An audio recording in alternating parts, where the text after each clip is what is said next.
حقیقی طاق میں ہوں اور میرا باپ باغبان ہے۔ جو ڈالی مجھ میں پھل نہیں لاتی اسے وہ کاٹ ڈالتا ہے، اور ہر ایک کو جو پھل لاتی اسے وہ چھانٹتا ہے تاکہ زیادہ پھل لائے۔ اب تم اس کلام کے سبب سے جو میں نے تم سے کیا ہے پاک ہو گئے ہو۔ تم مجھ میں قائم رہو اور میں تم میں قائم رہوں گا۔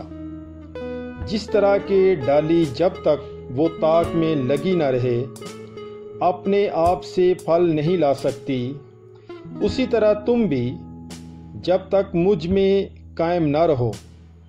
طاق میں ہوں، تم ڈالیاں ہو۔ جو مجھ میں رہتا ہے اور میں اس میں، وہ بہت پھل لاتا ہے، کیونکہ مجھ سے جدا تم کچھ نہیں کر سکتے۔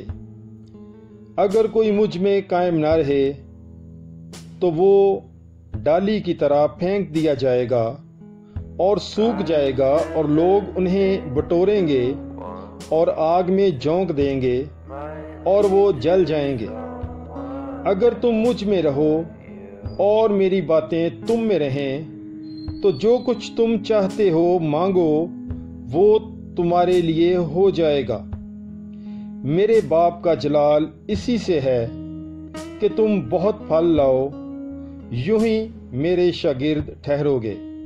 آمین۔